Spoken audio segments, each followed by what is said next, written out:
Right, okay, so the first run of the day, which is Colin McRae to Championship % Novice by myself, is all set up and ready to go. So we're going to head over to the game and yeah, let's get this show on the road, shall we? Oh, 1 second, I'll just transfer myself over. There we go. Good stuff.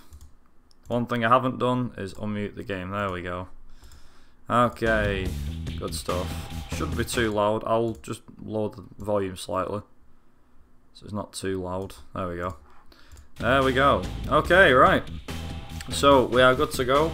I'll explain the run as we're doing it. But the bottom line for this one is that there's 3 different types of championship mode. Sorry, 3 difficulties. There's Novice, Intermediate and Expert. And yeah, since we're ready on time, we'll go with 5, 4, 3, 2, 1, go. Okay, so I'll explain how this all works. So there's 8 rallies altogether, and during the 8 rallies we have plenty of shortcuts, plenty of stages, and there's plenty of glitches too that we're going to be using. Most notably a nice little trick that's useful in the super special stages. So we've got altogether there's, I think it's 32 stages, 32 standard stages, sorry, and then there's the bonus stages on top of that, so 36 stages in total, all within an hour and 25 minutes. So these stages, most of them are pretty fast. Some of it, like Australia, I think is quite long.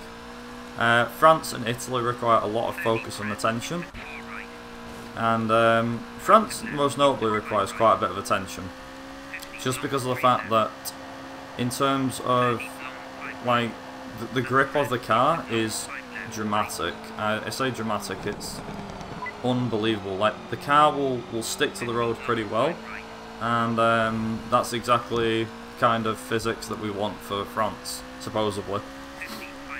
France is actually one of my favourite rallies in the game, just because of the fact that we've got these, like I said, the tarmac physics is quite nice. So for me, driving the tarmac stages in France is pretty nice. I quite enjoy it. One thing that is definitely worth mentioning about this game is there's changeable weather conditions. So, for example, you might get dry weather on one rally, but then it'd be wet on other. There is certain rallies where it is actually dry, and there's others where it is actually wet as well. So it's going to take a lot of effort for me to get things right. Now, I'm not expecting a PB or anything like that, but I will try my best to get this under estimate this time.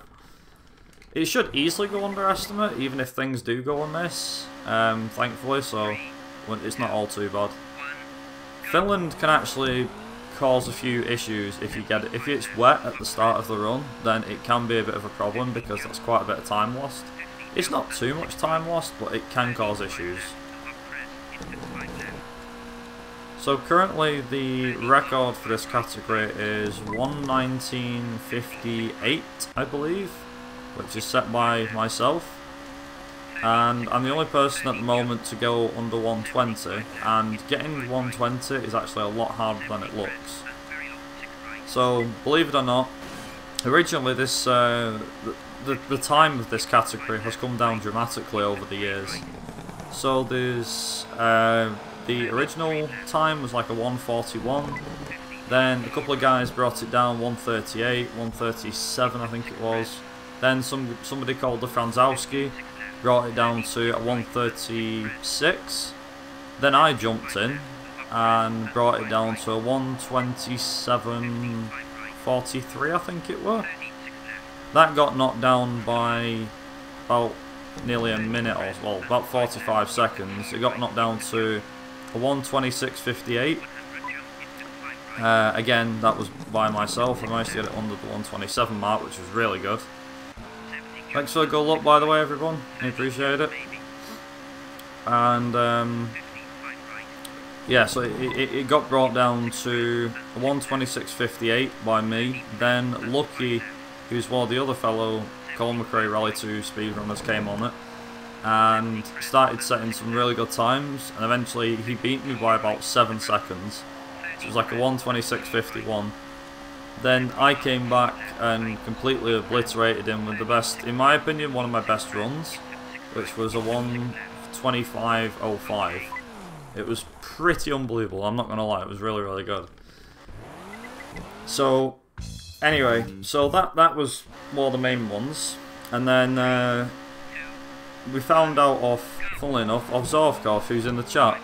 He found that there was a extravagant cheat, shall we say, like a nice trick that you could use. And the trick was basically in the super special stages, and you'll see us using it because that's the reason why I set an estimate of 125, is in the super special stages you can turn round at the start of the stage, head back towards the oncoming car and get yourself disqualified. And because we've pulled out that much of a gap to the AI previously, what it means is that you'll theoretically win even though you've been disqualified. Interesting mechanic, I know, but again, Zorfkov found this out, so big props goes to him for finding it. And it saved, I wish I was kidding, but we was like, when it got to 125, Lucky did actually manage to beat the 125 that I set, and it was like a 124 something. And he was the only person that did it. And I thought, there's no way I'm going to be able to beat, there's no way I'm going to be able to beat him. Anyway, like I said, Zorfkov found this thing and was like, I wonder how much time that saves. It must save a lot, surely. Anyway, so we put it to the test, or Lucky did anyway, so Lucky put it to the test, and it was like, it knocked it down, his first run even with bad weather, 122 something, then it came down more, it was a 123 or something, I can't quite remember. And my first proper run at it was like a 120.41, so it's like now we've got to find enough time to finally snag the 120 mark. Anyway, just by complete coincidence, I was just relaxing doing a run one day, and it was a sub 120, and that's still the record now. It's also the reason why I haven't actually gone back to this game. Don't get me wrong, I absolutely love running this game, I really do. I think it's a great game to run. Personally, it's one of my favourite of the series to run. It can be stressful to get cuts and stuff right, but honestly, it becomes like clockwork eventually. Obviously, the more times you do it, the more practice you get, and the faster you get at stages, the better times you'll do, and eventually you'll get some pretty damn good times. And I will stress that 1:19.58 that I've done, it's not impossible to beat. Like hell, it's impossible. I mean, my summer best is like a 1:19.25, I think, at the moment. So it has got time save in hand, but it's going to need a good run to do it. I think it had a good UK as well, so getting like the sheer luck on a run, to get like a sub 120 run as well, it might be easy for most of the run for you. As in, say you've got dry weather right until the very end, it's actually not as easy as you think. It really isn't. And that is Finland, done and dusted. Next, we're on Greece. There's actually a fun little trick you can do with Greece. So, again, this is just for fun. This isn't vital to the speedrun. But if you go, if you go into Sweden, the first stage. So this is like something that was a bug on the PlayStation version and was in the PC version. So here's basically what happens. You load up Sweden stage 1 with a snow blizzard as the weather. The moment it loads into the stage, immediately quit out of the stage and then go into Greece stage 1. For some odd reason, the game can't decide where you are and still thinks you're in Sweden. And because it still thinks you're in Sweden, it snows in Greece. It's quite a funny little mechanic. But again, if you want it to snow in Greece, you can actually make that happen. I know what you're thinking. It never snows in Greece. Well, it does in this game if you make it. That's the best thing. Again, it's just for a bit of fun. It's just for a bit of messing around. But again, it's possible. You can, you know, you can do that. For the most part, the stages are pretty easy to do in this game. Again, there is cuts that you'll see me do. And I will say, for the most part, pretty much all of the cuts that I use in all of these stages are not found by me. They're all found by the community coming together. Most notably, Lucky, Zorkov, Franzowski and a couple of others. But between the set of guys that have looked into this game and decided to break it in ways of, hey, why don't we try this? And it actually works. So, thanks to all of those guys, this is how this run has become so good and so very well optimized. So big shout outs goes to them. Hope everyone's doing well today.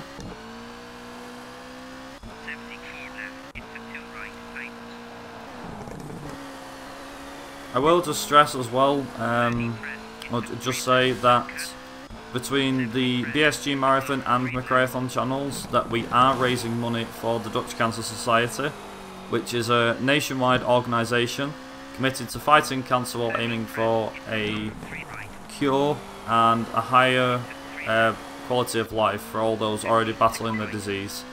All of the donations, I can't really speak today, I do apologise.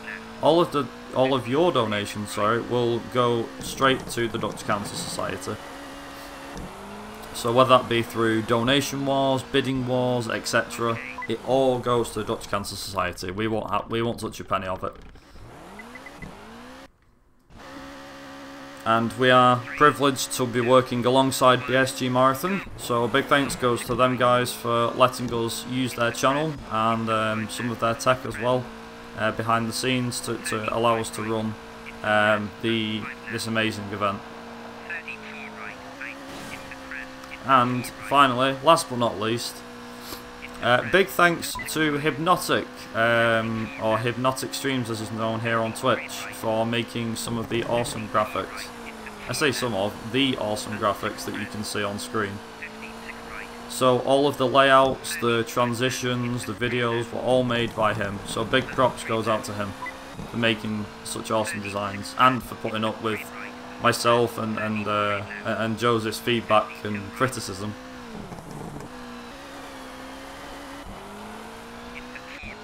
But yeah, it's a big thanks goes out to him. I personally think he's done a fantastic job with the layouts. I don't know if you guys can agree, but I personally think he's done a fantastic job. I say not just like I said, not just the layouts, but everything. You know, he's done a great job with the layouts. He's done a great job with the videos and transition stuff. He has done an absolutely amazing job. So, Hypnotic, if you're watching, well done. You've done a great job. Very impressive.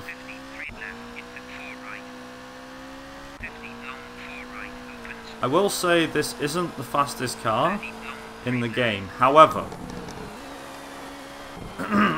so for those that may have watched ESA Winter that happened last month, I did a Colin McRae Rally 2 run for them, and in the Colin McRae Rally 2 run, I used the Peugeot 205. So for those that probably know rally, and if you don't, the Peugeot 205 was one of the Group B cars. Now Group B was seen as legendary, 80s class, very, very nice, very fast, awesome cars, you know, that sort of thing. Anyway, so the Peugeot 205 in this game is the fastest car in the game. It can reach some ridiculously high top-end speeds. Like most of the cars on here at max can do about 160, but the the 205 can do it without breaking a sweat. And I think the fastest I've actually got out of the car is like, I don't know, like maybe 170 miles an hour, 160. Insane speed. Absolutely insane. But yeah, this is the championship percent category, as you can see. The championship percent means that you can't use any of the other cars. The only ones you can actually use are the standard cars. So you can only use 1 of 6 cars, which comes by default with the game when you start a new game. So you can use Subaru Impreza, the Toyota Corolla, Mitsubishi Lancer, Ford Focus, the Seat Cordoba, which is what we're driving, and I'll explain why in a minute, and the Peugeot 206. The New Game Plus category basically means you can use any car that you like. However, there's 2 cars that are excluded from the New Game Plus, simply because of the fact that they have their own categories. So, I'll explain what these 2 cars are, why they have their own individual categories.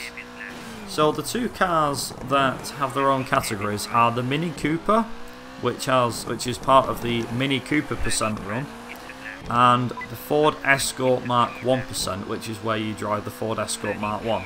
Now I know what you're thinking, why have them cars got their own categories? Well, long story short, the 2 cars, in my eyes, are very unique to the game.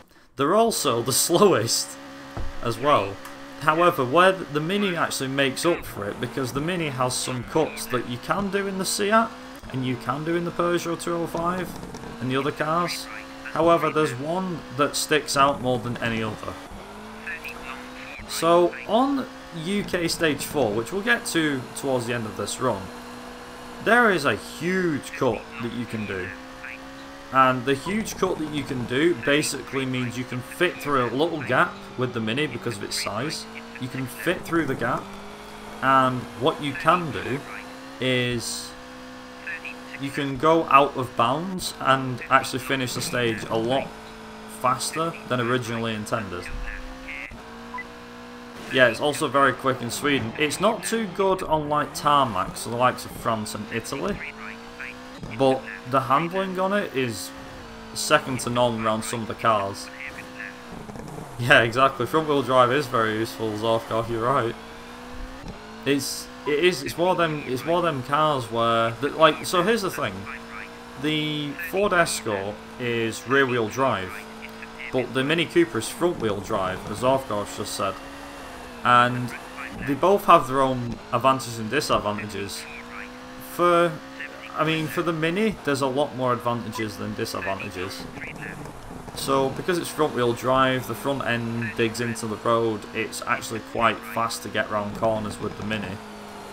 You tend to have a slight easier time getting round corners with the Mini, which is nice. Then, with the Ford Escort, the Ford Escort is a rear wheel drive car, as I said, and that slides like crazy. So if you're into it, if you want a car that just slides like crazy, that's the car to pick.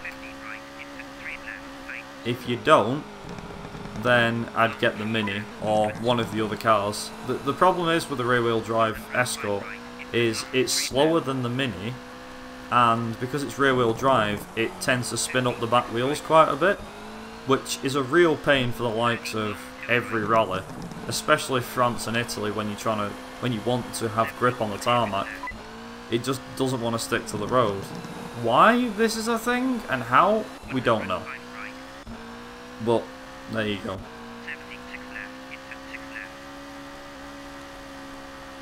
Also, this is the end of Greece. 2:38, nice. That's a pretty good time, actually. Sub 240 is pretty good. Okay, so this is what I meant with the whole trick that Zorkov found.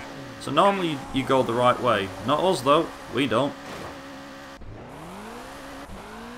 So there's actually a bug as well in the super special stages, which is there's a weird delay thing between when you play it on manual gears, there's a weird delay between the gears. So for example, you want to change up a gear, it doesn't register right away.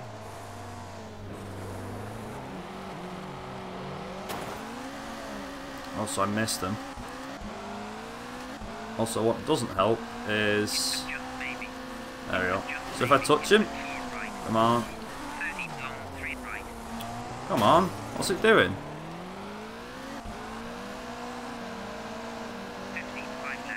Okay, I'm losing a lot of time to this.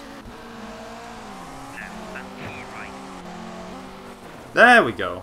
Finally. Okay, so that took a lot sooner than expected. It's fine.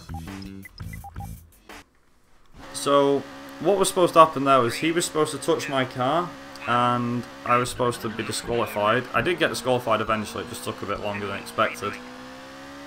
But, oh well, that's fine. We'll still be underestimate. Sweden's actually easier to get that. Greece seems to be a bit of a weird one. Kenya's quite easy to get. And the UK can be a bit funny as well. So, there's two to keep an eye on for later on. But, as I said, doing that, getting the whole disqualification thing, is actually a really big time saver for the run. So, originally, like I said, the record was like a 1:24.51 or something, which Lucky had done. And it knocked nearly 4.5 minutes, well, it did actually, it knocked around 4.5 minutes off his time, just through using that. You may have noticed as well that we changed the gearbox for France. We've actually lowered the gearbox. This is actually intended because the thing is that Greece is a decent speed, Finland is decent, but when you get to France there's a lot more corners, so you need the acceleration, not the speed. For example, when you do Sweden next, we won't be changing the gearbox, but when we do Australia, Kenya, Italy and the UK, we'll be changing the gearbox for each of those. Believe it or not a lot of people I don't think actually use the shorter gearbox for the UK, as far as I know. The only reason I use it is because I want more acceleration. It's easier to get out of the corners, especially stage 3, which even when it's wet or dry, you ideally want a shorter gearbox. In my last attempt I hit the car in Greece and didn't get disqualified, and the AI freaked out because it didn't know what to do anymore. Maybe you disqualified it, because I've managed to do that before. I've managed to disqualify a car without being disqualified myself, which is weird. Again, the whole disqualification physics, the car collision physics, can be a bit off in the stages. Only slightly, but they can be a bit off. Also, 2:21, nice. So, France is honestly my favourite rally, because I really like the tarmac physics. Even if I might go sliding off, these stages for me are some of the most fun to drive. And I mean like, some of the most fun to drive. They really are great to drive. Very, very exciting. Very nice. I should also just quickly take some time to mention that we do have 2 ongoing bid wars for the marathon. And it's all down to you guys on donating for which will win. So, we have 2 ongoing ones. So the first one that's coming up is Neo Drift Out New Technology, and that's basically where you can pick the car. There is 3 options for the car. There is the Mitsubishi Lancer, which is currently winning with $5, the Subaru Impreza, which is second at the moment with $2.50, and the Toyota Celica, which is currently sat with $0. So if you'd like to get the Toyota Celica to win, then you've just got to donate $5 or more in total, and that will be the card that the runner uses at the moment. And that run will be coming up after the Monster Truck Madness 2 run, which is going to be being performed by Zorfkov next. So you've got around an hour and 50 minutes, just short of 2 hours before. Oh, about an hour and 40 actually, about an hour and 40, an hour and 50 minutes before that run starts to get those donations in. There's also one for Sega Rally Championship, which is my run, and that's the run afterwards. And currently they're both sat on 0, but whichever one wins, if it's a draw, then that will be down to me to decide which car to pick, but it can obviously be in your hands, whichever one you'd like to see me use. So there's only 2 cars for that. There is the Toyota Celica or the Lancia Delta. and it's completely up to you if you want to see me do it or not. And finally, we also have a bid war, a bid goal, sorry, for the Top Gear 2 run that's going to be happening later on by Technical, and that is basically to make him do the USA %, so all of the US tracks as part of the run. And it'll be a bonus run. It's about 10 minutes, I think, altogether. But if you want to see that, then be sure to get those donations in so that Technical can show off those bonus ones. So, something I haven't mentioned about France yet is these stages have actually been reused in later Colin McRae rally games. So they're originally designed in this game, of course. You know, the tracks were originally designed here. However, in Colin McRae Rally 3, 04 and 2005, you may notice some similarities in the Spain tracks and other countries. That's because they reused the same stages but remodified them, as in updated the graphics of them.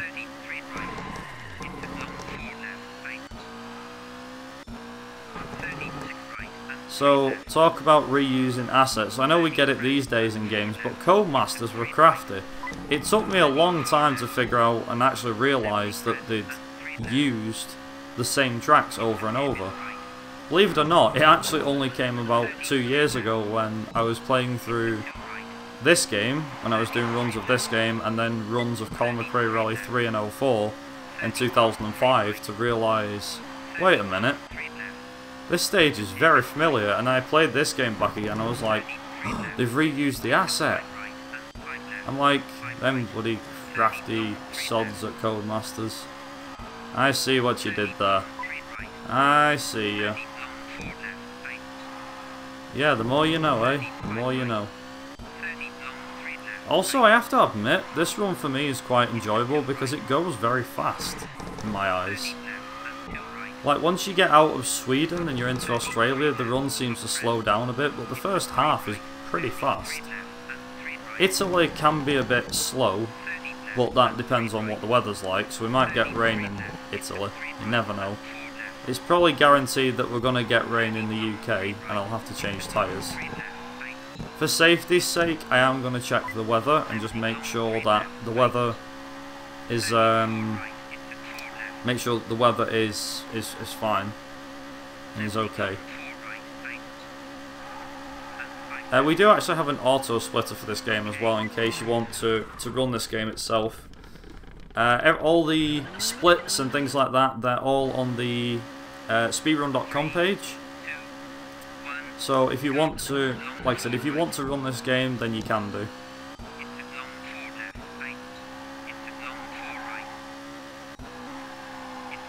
And I will say that for me, out of all of the games in the Colin McRae Rally series, the first two are probably the most enjoyable to run.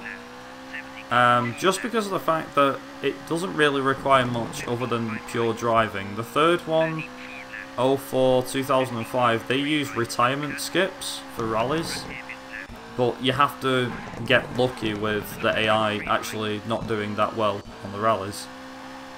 Because it is easy to lose the run on that one, so you have to be careful.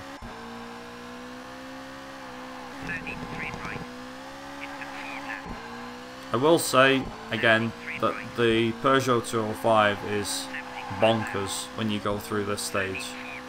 It's insanely fast. Very, very fast.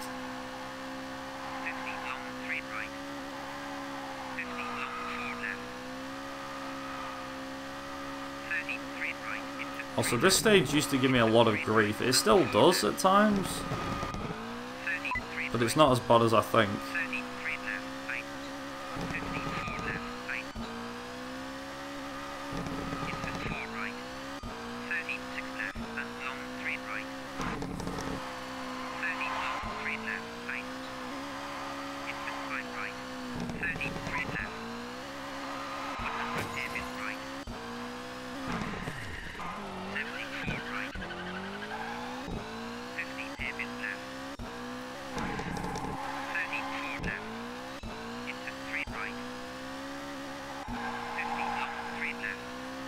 There will be times where I'll go a bit quiet, and I can only apologise for that. Just because I'm concentrating. It does require a lot of concentration racing games. I'm pretty sure a lot of people can agree with that one. Some can be just done off the top of memory. Like, I could probably do this run with my eyes shut. Although that's actually yet to be seen. But, just a case of still needing to concentrate for certain rallies. Like, France and Italy do require a lot of concentration. Sweden's kind of relaxed for me. Australia's a bit hectic. When it wants to be, that is. And that is France, done and dusted.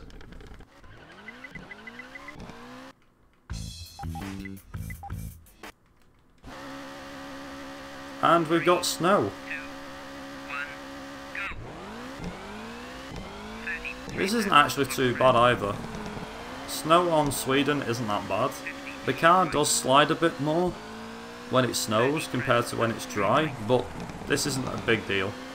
In fact, if I'm being honest, I'd say snow in Sweden is actually not that bad as when you... So normally, if you get like rain, if you get rain in like Finland, for example, you tend to lose quite a bit of time because the car tends to slide more.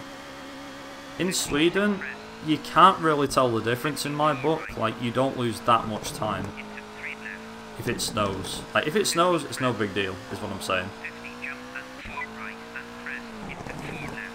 Also, the last stage will be probably be, say the last stage, but stage 4 for this one will actually be an interesting one because the weather can change.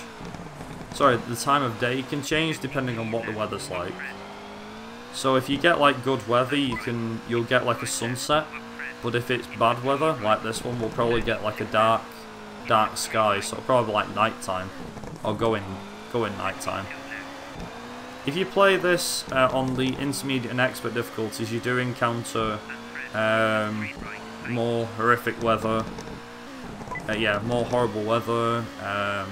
Night stages, tougher AI to say the least. Like, the game is tougher on the intermediate and expert difficulties.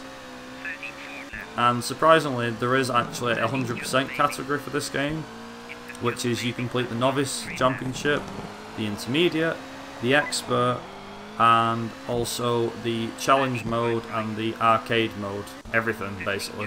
The challenge mode is a mode that really doesn't act as any sort of progression, but considering it's part of the game and we've made a category with it, it's actually part of the 100% category. The way I can't speak today. The other thing is that the other categories I mentioned, so the arcade percent and the challenge percent. The arcade percent's rather obvious because there's a menu that says arcade, but to get to the challenge mode, you have to go into the main menu, go into the rally menu, and then it has like championship, single rally, single stage, time trial, and at the bottom it has challenge. And challenges are the head-to-head stages that we did before. It's the head-to-head stages, and you have to do 4 rounds each of Japan, which is an exclusive stage for the challenge mode. And that's the default stage. It's unlocked from the start of the game. You have to do 4 rounds of Greece, 4 rounds of Sweden, 4 rounds of Kenya, and 4 rounds of the UK. You can't use the whole disqualification glitch because you have to win the challenges themselves. So it's all variable, and the thing is, the car it puts you in every time is completely random. So it's a completely randomised run from start to finish. So somebody might get bad RNG on one race, and you might get good RNG, and it might swap in their favour, and they get the good RNG, and we get the bad RNG. Also, I should mention, one of the biggest skips found in Sweden, this was actually found by Zorfkov himself. It's called the ice skip, so pay attention. So here's the ice rink, and it stretches for miles. Now we don't actually have to do that, because we can just skip across the ice by doing this.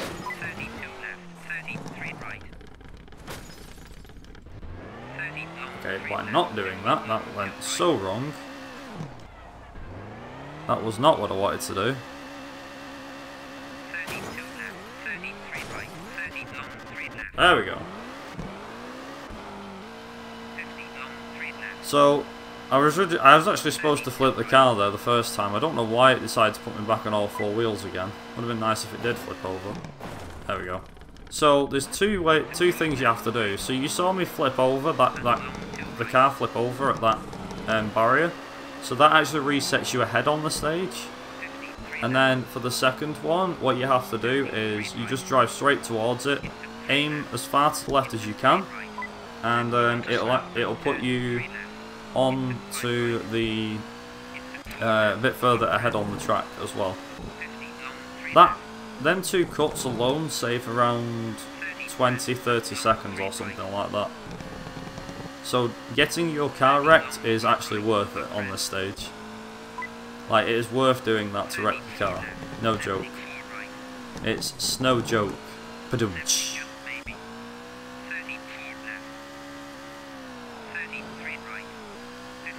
Sorry, I couldn't resist. It's no joke.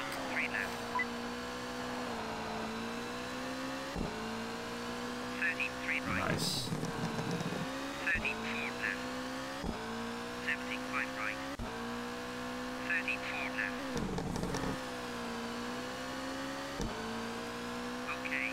Nice. Okay, 241.50. Sweet.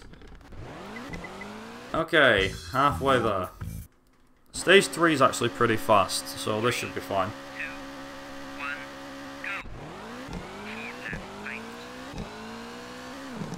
Also, this is the first time I've actually run this category since I did my 1:19.58. I actually haven't run the category for a while. I've been running New Game Plus because it's been in marathons the last few months, but I haven't actually run the original championship. But luckily I played the game enough to drive the car and know how it handles. I actually did like a quick test run before I started, just to make sure I got used to the car handling again, and I have. I also think the car handling on this game, it does take some time to get used to, but once you get used to it, it's a breeze, to be honest. I think CMR 1 and 2 are kind of like that, although the second one's more favourable. 74 right. Into crest and 4 left. 33 right, right. 50 crest into 4 right. Nice. 50 long, 3 left. Into long, 3 right. 34 And that is stage 3 done. okay. Nice and easy.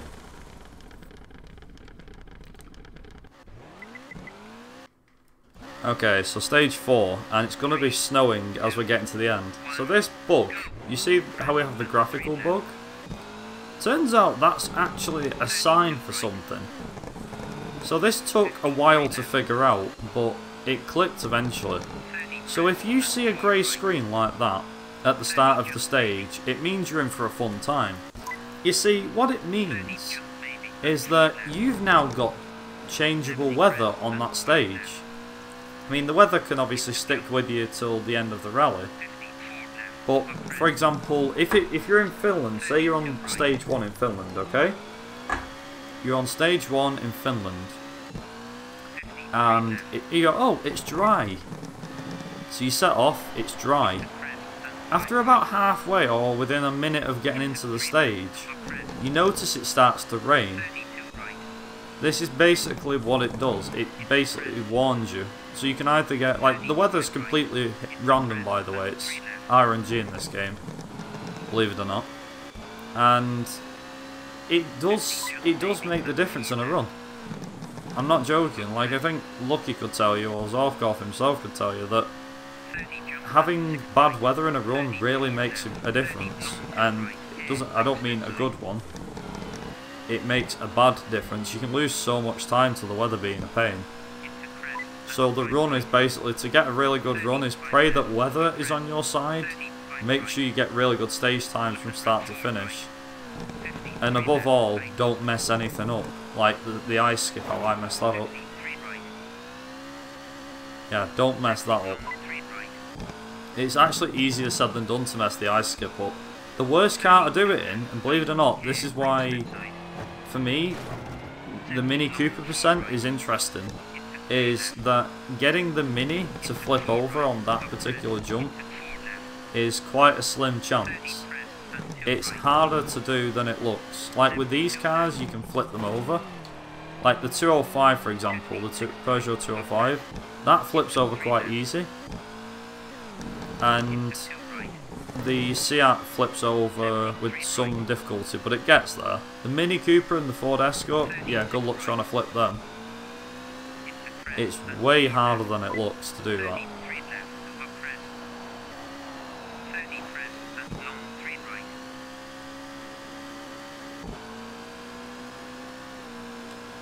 So 240, yes! Just about at 40 minutes as well. So we've still got the super special stage to do. I just need to hope and pray that he hits me. Hopefully he does.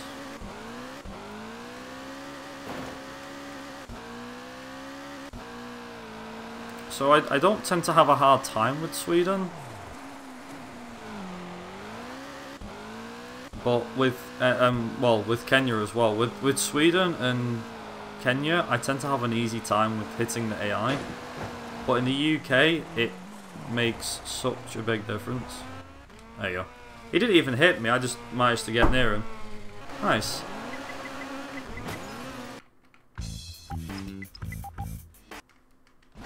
So for Australia, I actually increased the gearbox for Australia, and the main reason I do this is because on one or two of the stages there's places where you can pick up some serious speed. Now, as far as I know, I don't know if any of the other runners actually use a longer gearbox for Australia. But for me, it makes a big difference when you go down the main straight. That's mainly where it's useful. So for the most part, it's seeing if you can maintain speed with a longer gearbox. It ain't easy to do because the longer gearbox means it takes ages to get up to speed. As you can see, I'm struggling to get up to 3rd and 4th as easy now. We also have a minor cut, which I'm actually going to attempt to do here. Nice. Somehow I managed to get that right. Ah, okay, use a longer gearbox for Finland's off-car. I never used one. I tried it and didn't find too much use out of it. Maybe it probably does make a difference. The problem, like I said, the main problem with Australia though is using a gearbox is fine. Using a longer gearbox is fine, you just need to try and keep your speed as high as possible. Which isn't easy to do, and you really have to be good with it. It's not exactly easy. If you're not capable of handling the car at high speeds, then it's definitely not the car for you. The gearbox for you, I mean. Not the car. Definitely not the gearbox for you.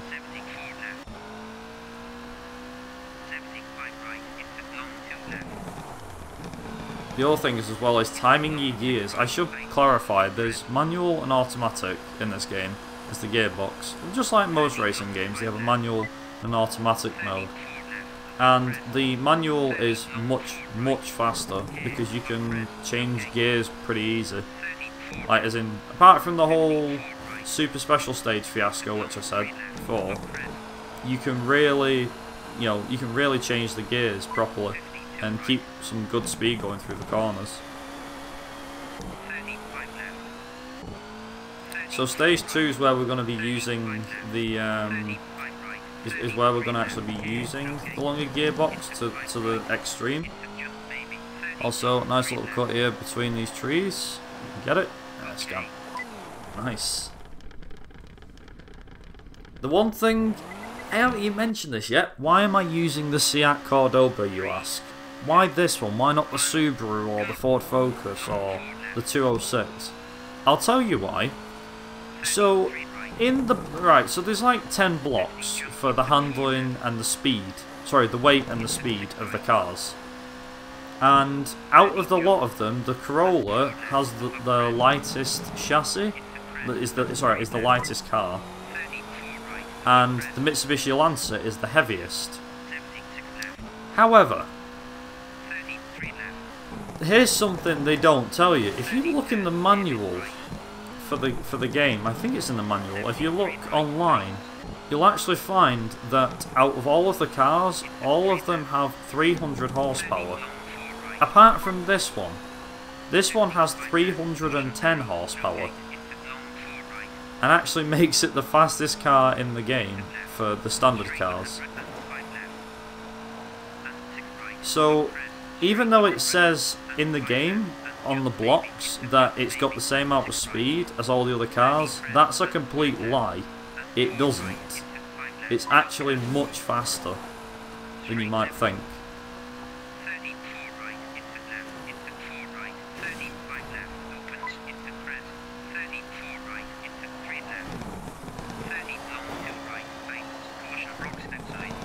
Again, the more you know, but it's true. So I think like the Toyota and the Ford actually have less horsepower than the rest. I think they have like 297, but most of them have 300, and then this has 310. It's not the lightest car, but then again, you just have to get used to the car. There you go, the more you know. Interesting statistic for those that don't know about this car or why I'm using it. But yeah, it's got the most power. That's why we use it. It's the fastest car. I always used to use the Subaru personally. I thought Subaru was great. Good all-round car, good horsepower, good handling. Nope. It was good, but it's not the best car. The best is a Seat, and that's why we use it.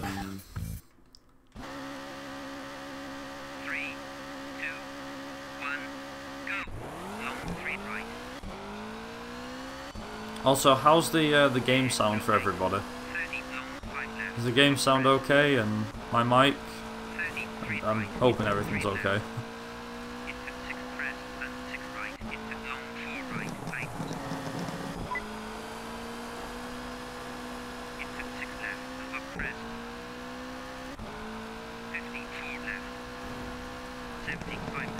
Sound is good?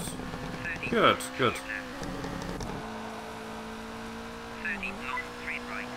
It's funny actually, we were talking yesterday about, I think during Joseph's run, like his Top Gear Rally, about having music in rally games, and we were saying about songs for certain countries, and someone came up with Land Down Under by Men at Work for Australia, which works perfectly.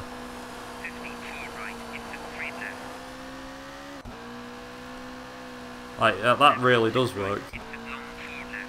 And then the Kenya Rally, or Safari Rally, would be Toto Africa, of course. I forget what the Finnish rally was. We talked about the Finnish one yesterday. I forget.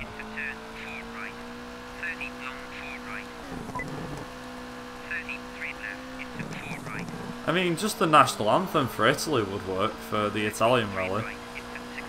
For those that haven't heard the Italian national anthem, it's brilliant. If I'm being honest, it's quite comical, but it's funny as well. You know, it's a funny national anthem to listen to. It's not bad. I'm not taking the mick. It's just funny in my eyes to listen to.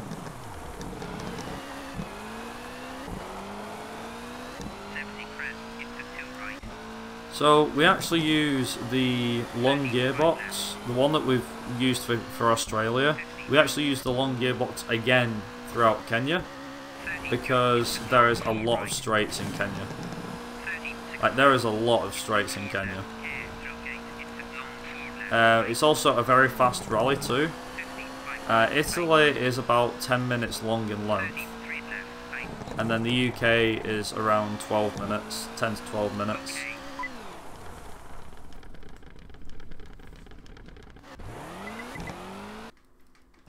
So, Australia Stage 4. This is actually one of my least favourite stages in the game, believe it or not. Like, I hate this stage with a passion.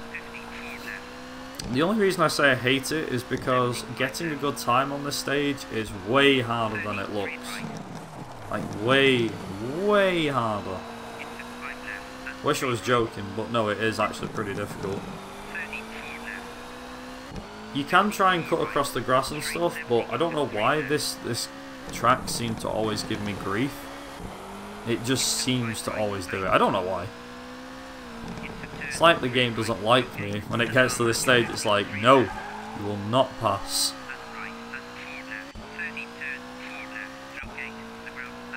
Funnily enough, out of all of the rallies, my least favourite are Australia and Italy, and the UK when it's a pain.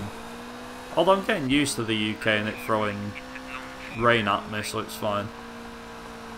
Greece is okay. I do like Finland. I think it's fast and frantic, and I do enjoy that. I do enjoy that quite a bit.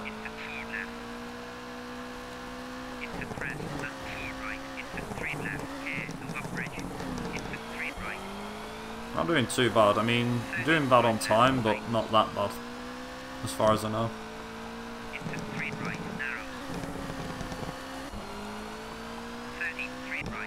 I think it's possible for me to do sub 1 for Kenya. I'm hoping so anyway. I mean, all the stages added up are about 8 minutes. That's including the disqualification too, so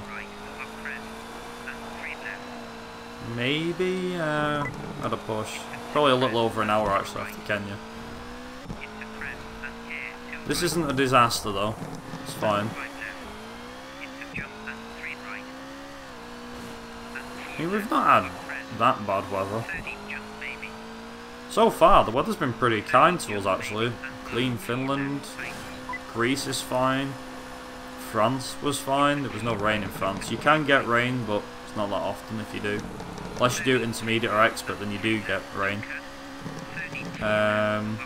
It can rain in Australia, although I haven't known it to rain too often.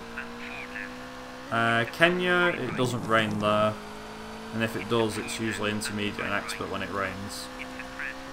Italy is hit and miss. You've got 50-50 chance of it dry or wet, and then the UK is usually about 80% chance of rain every time. If you're in the lucky 20% where you get rain, then well done you, I guess.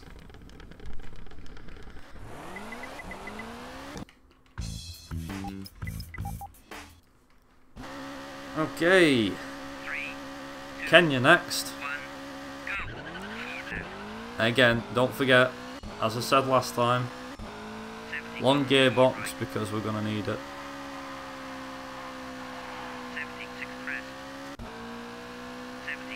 And we are definitely going to need it.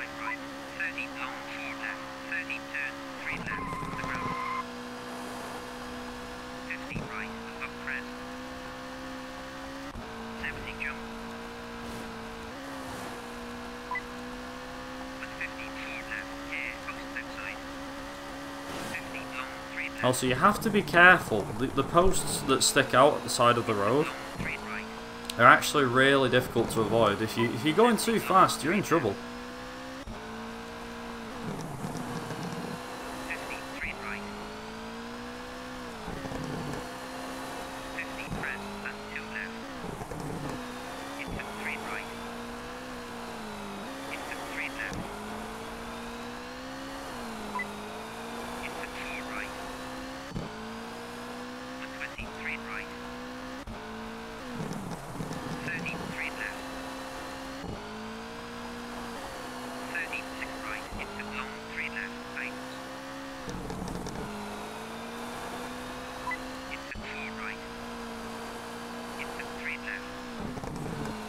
Kenya's kind of, there is straights and stuff, but you can actually cut some of the corners, like this. There you go. That actually saves time, cutting that corner. Ironic, I know, but it does save time.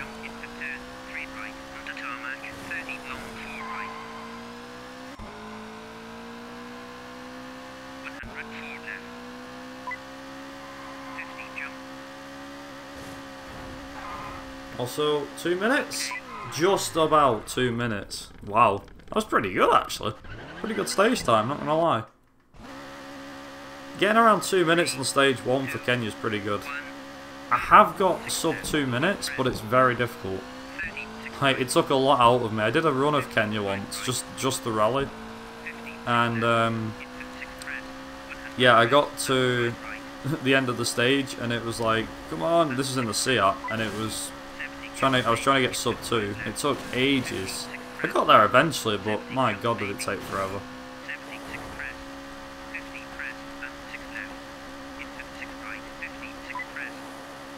So this stage, funnily enough, is actually just flat out. Even though there's corners, you just hold accelerate for the full thing, pretty much. There is going to be a time when I'm going to have to stop though. There is corners on this track, although most of them, like I said, are just pretty much straight like this. There's ones that are a bit more harsh, but it's not too bad. Personally, stage 2 is just easy in general. Funnily enough, I never used to have the guts to put my foot down throughout this stage, like at all. Never used to hold the accelerate button. I was like, how are they doing it? Well, now I've been able to get used to it that much, and it's easy. So we do have to put the brakes on here, unfortunately.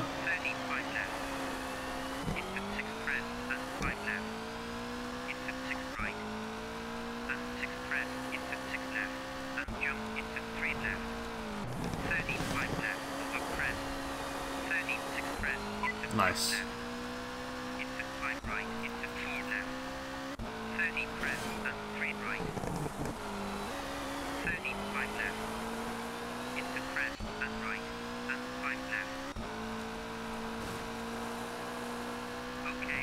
Nice, 156. Sweet. So stage 3 might seem familiar to those of you that have seen the demo of this game. So if you sit in the menu for long enough, you actually see a video of the Ford Focus that Colin McRae drives doing this stage.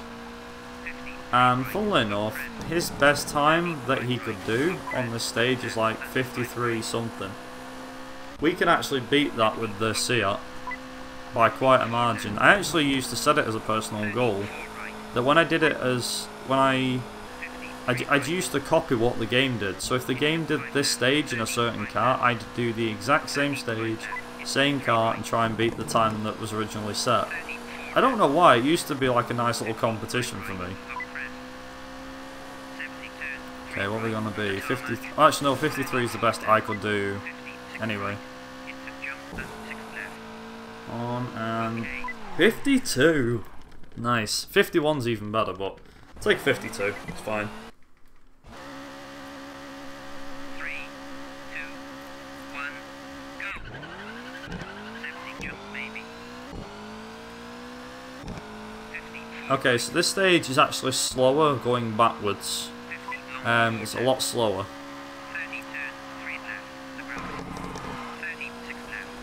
Yeah, much slower. 3 right, up crest. It's fine though. Not that bad. Not that bad. 30 long, 3 right, up crest. 70 long, 3 I'd left, heavily say that if you want to run this game, 3 right, it's not too hard to pick up and play. Although I would say play it casually first. And again, we are always looking for new runners. It's always nice when you get a new runner playing this game. Recently, a group formerly known as Blind Runners, which I'm actually part of myself, as in one of the co-managers of the group and everything. So, I should briefly mention this. So, Blind Runners is a group of speedrunners online that have either never done speedrunning before, or have done speedrunning but have never played certain games before. And the whole idea is we get together every weekend and we do blind races. So a game will get picked out, there'll be a straw poll that will happen, and there'll be 3 games on it, and whichever one gets the most votes for that week will be the game that everybody's going to do a run of. So there's been that many games put in. We've got enough games for like 3 years already. And funnily enough, this weekend the game of choice is Colin McRae Rally 1. So the one that got picked was actually one that I suggested. The thing is, it's a nice concept. I mean, there's apparently already a group out there that does the same thing, but you know, oh well. And as a whole, we've been going pretty good, been going pretty strong, and like I said, they're every weekend, and it's something that if you've been interested in getting into speedrunning games, then you don't have to just doesn't mean you have to just be, you know, you don't have to be a speedrunner to actually join. It's just a case of I've always wanted to try this game, or I've always wanted to try and run it, but I've just never had a chance. And then there you get to experience what everybody else does as well. But if you've already got experience, say for me, because I've got the record on Colin McRae Rally 1, I'm not allowed at all. Well, that was close. I'm not allowed to participate because I've already got knowledge of the game, which is fair. It is fair. Oh, it's raining on Italy. Oh, it's going to be a nightmare.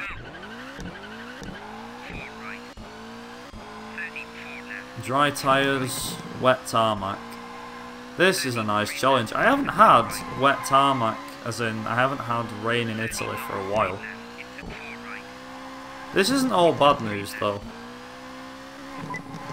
I mean, it is bad because I've got dry tyres on, but believe it or not, the tyres can still grip the tarmac a bit more than normal.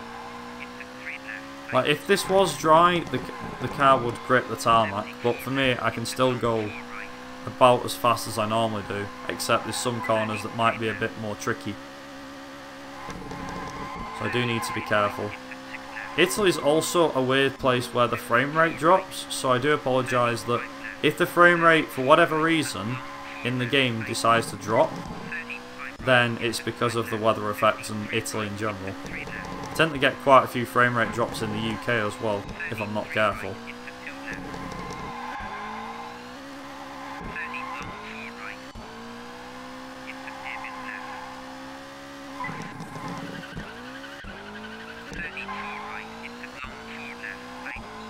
Also, it looks like it's going dry already, which is interesting.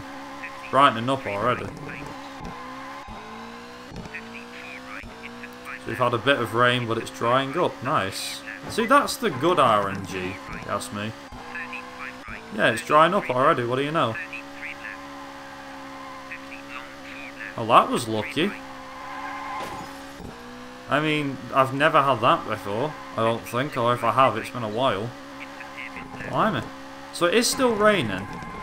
You can still see the droplets of rain on the screen. But it's lightened off now, so it's not as bad. If it starts drying off, which is what this is doing anyway, if it starts drying off, when we get to the next stage it should be dry. Because it will continue to dry out throughout the entire stage.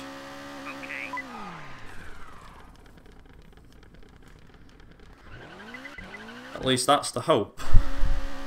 Okay, so is it gonna go wet again?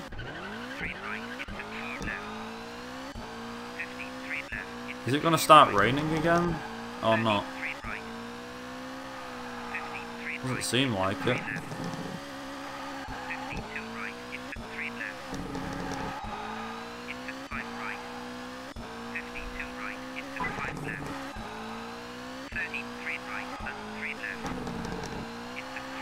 It seems clean so far. The thing is, time will only tell whether we're going to get wet weather or not.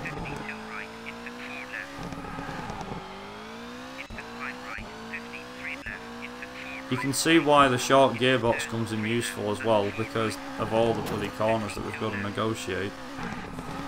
Yep, it's raining.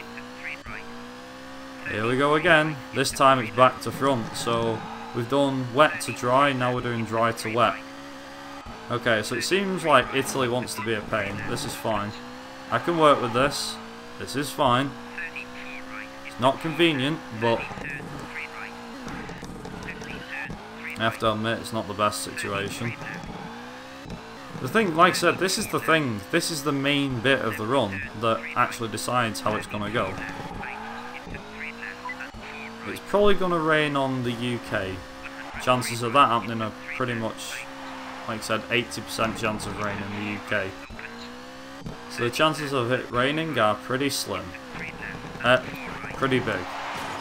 And the chances of it being dry, and the chances of it being completely dry are very slim. I actually had a run that was near enough perfect weather the whole way.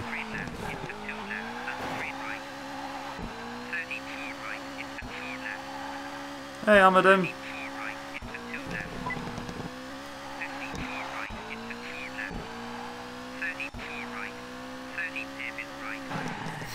Sup, British dudes? I'm alright, I'm alright. Actually, I should mention this whilst he's here. So, Amadim, the guy who's in chat right now on the BSG channel, he's actually the reason why McRaeathon is a thing, so yeah. If anything, big thanks goes out to him for this. Like, we have progressed it, but originally he was the one that said to me, why don't you do a marathon that's based on Colin McRae? And I was like, no one will watch that. No, it was him. But we've progressed it over the years.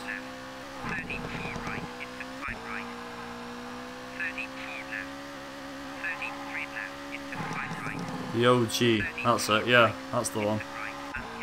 Also, rain on this stage is a nightmare. So if you just excuse me, I'm gonna go a bit quiet. You might hear me, but I'm gonna go quiet a little bit.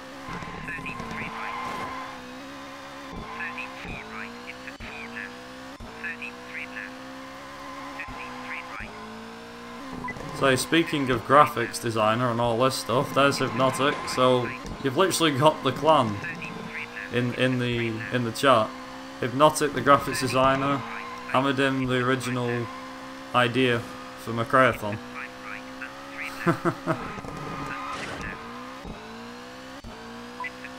Also, I wonder what this is going to treat me like. How's this going to treat me? Come on, up the hill. Come on. Up. There you go.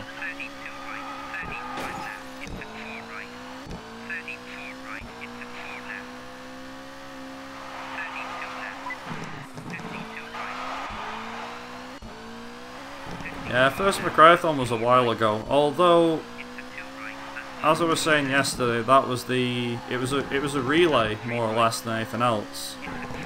But that's because I couldn't think of how to actually run a marathon. And yet, somehow, we all survived 6.5 to 8 hours of Colin McRae rally games. Then McRaeathon 2 happened and it ran like a proper one.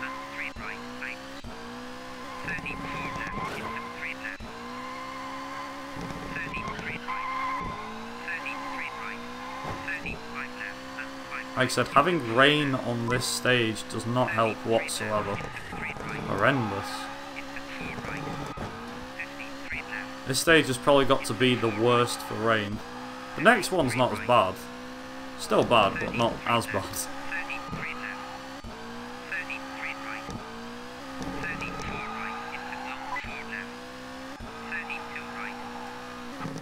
Oh, we're coming up pretty close to the estimate anyway. In terms of my PB and where I am, I think we'll still make... This will still be under estimate. I don't know how bad my time's going to be, but it's fine. It should be under estimate regardless. There will be news regarding McRaeathon Hib towards the end of today. So if you're interested in McRaeathon and what it's got to offer and everything, we'll be mentioning details towards the end. Oh god.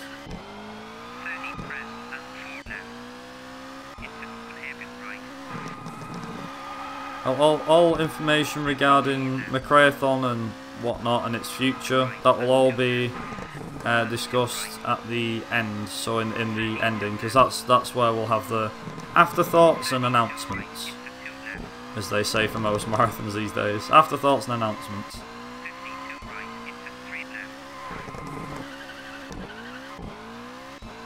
Also, I'm going to be on the safe side, unless the UK decides to be nice to me today, I am going to just switch the tyres over to wet, because I don't want to be messing things up that bad. Can never get that right on that corner.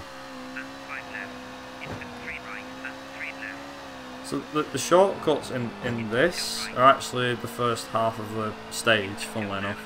And this does save time. Might not look like it, but it does. I always go, rather than take the route round, I always cut that little bit of grass there. Don't know why, it's just pleasing for me to do. And please make the jump. Nice. I have to admit, rain on any sort of rally game, particularly Colin McRae Rally 2, is quite bad. Like, the last thing you want is rain. Like, in a casual playthrough, you're like, oh, this is fine, this is fine. But in a speedrun, it's the last thing you want. Like, normally Italy's nice and bright and all this stuff, and normally you don't have to worry about anything. But this is what happens when the weather goes sour. It goes dark, it's wet, you have to use your headlights. This is practically a night stage now with the rain. No joke. It's true.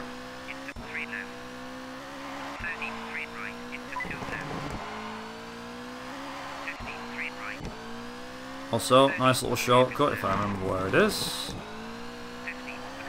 There we go. So that actually does save us some nice time on the stage, which is good.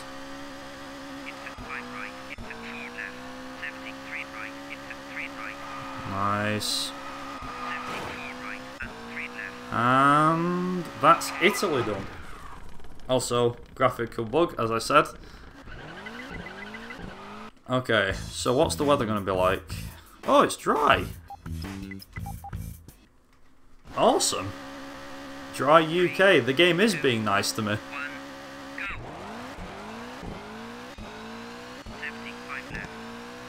Bloody hell.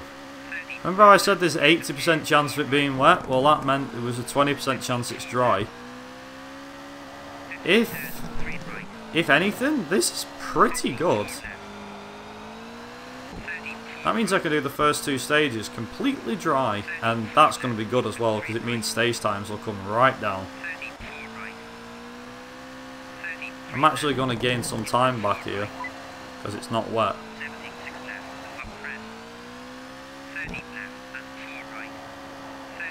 There was mention of Sonic R, actually, yesterday, I believe. Somebody mentioned about Sonic R. I mean, we can see what we can do, is what I'll say, Hypnotic. We'll see what we can do. Okay. Okay. Oh. Hey. Steady. Nice. Nice jump. So there's actually a lot of cuts that we're going to do in England, in the UK I mean.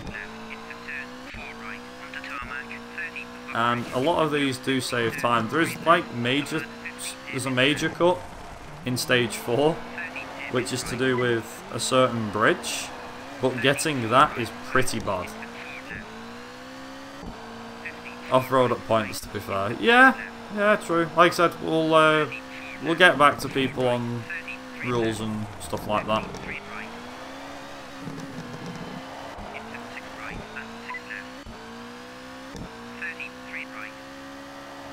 Ooh.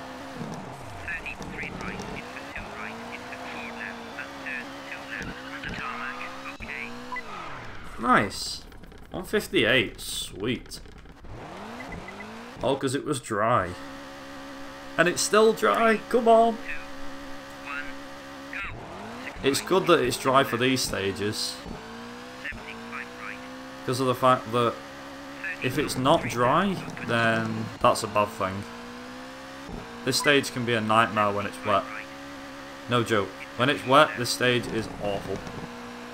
Stage 3 is the worst, actually. I'll check the weather again for stage 3 because it could be wet for stage 3 as well. If it's wet for stage 3, then I'll change tyres. If it's not, I'll keep it dry. It might start dry and end wet, so I'll take the chance. Like I said, I think I'm the only person that runs the UK, but with a shortened gearbox. The only reason I do this is because I think that with all the corners and everything, especially stage 3, it's just convenient because you can get the acceleration down more. Plus, getting to 6th gear means you get to top speed faster, even if it is less than what you want. Like that. But it is convenient.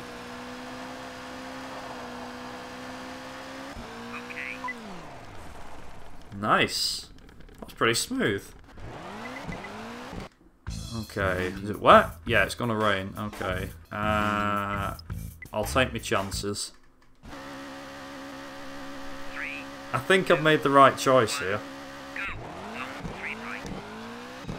So it's actually, this game's gonna now show off its ugly side. So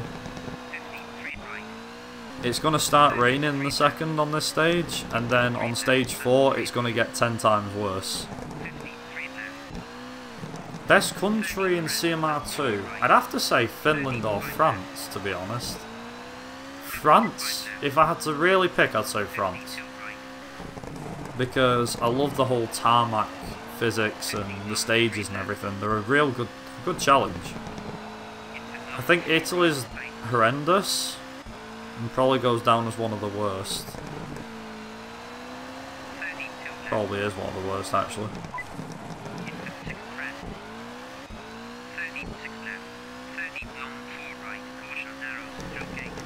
Also, there is different camera views as well. So there's a far cam, like a bumper cam, hood cam,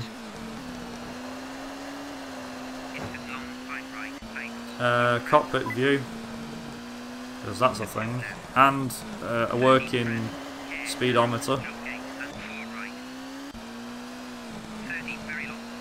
And if they work, windscreen wipers.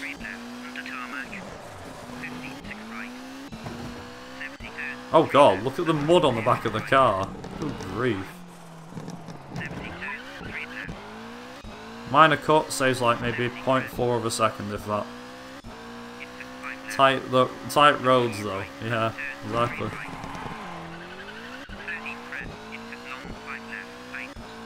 It's going from cloudy to wet, and then, yeah, it's going from cloudy to wet in this stage, and then in the last stage it's going from wet to heavy rain.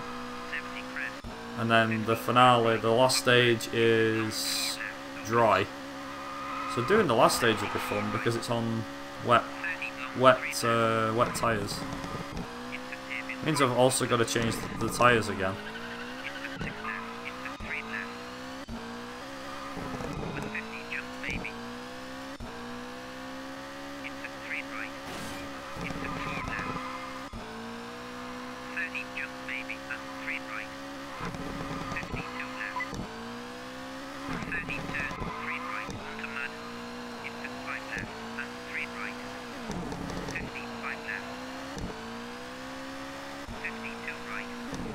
Not been too bad this stage, if I'm being honest.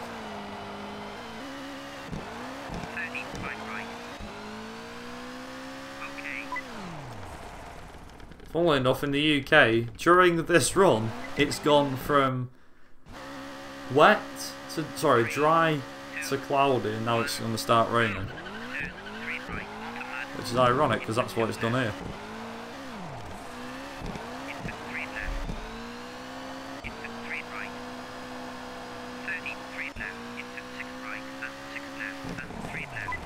Also, there is a huge cut in this, but we're not going to be doing it, because even though it does save a lot of time, it's very risky, and I don't want to risk it.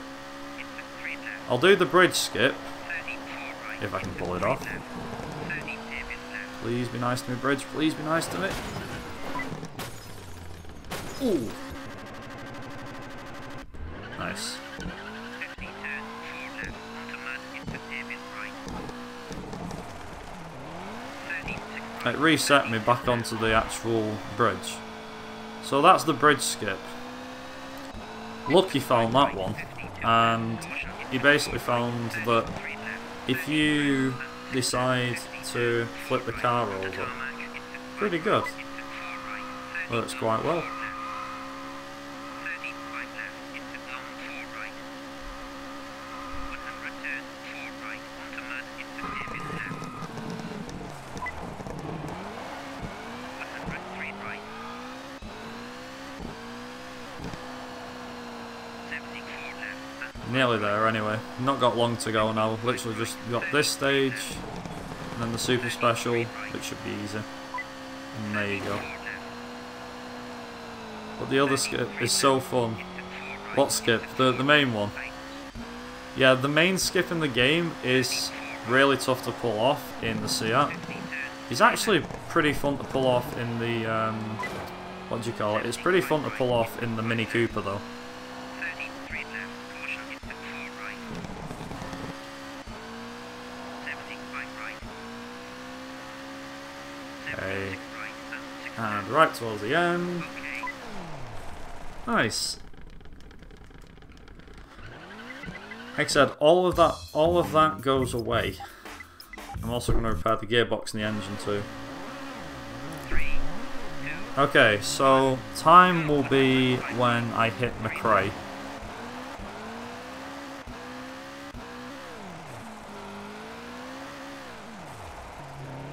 Sad no out of bounds. Well, the out of bounds is pretty hard to pull off in the Seat. And it's too risky for a run. I could show it off, but it's getting it right the first try that's pretty hard.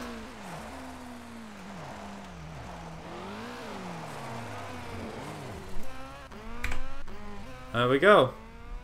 Time 1:21:10. There we go. 12 points.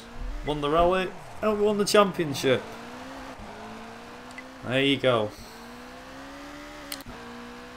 And that was Colin McRae Rally 2 for the PC. Like I said, this is available on the PlayStation 1. Game Boy Advance version, or the Game Boy Advance version, is different. And the PC version is the best version of the bunch. Now again, this should come as no surprise. But yeah. We also have like a fun little glitch that comes up as well, which is basically how all this works is in the PS1 version your car goes across the bottom of the screen and then stops at a house and the fireworks go up and normally you can see the car and the fireworks and everything. But on the PC it's bugged and it just doesn't work. We don't know why it doesn't work, but it just doesn't work. Yeah, that's the run. There you go. So that's been all from me. I'm going to hand it back over to the intermission, and what I'm going to do is we'll go to the quick intermission and we'll get the next run set up for you guys, so hopefully you're ready for the next one, which is Monster Truck Madness 2 All Races by Zorfkov. So I'll hand it back over to the intermission. So yeah, we'll be back very soon.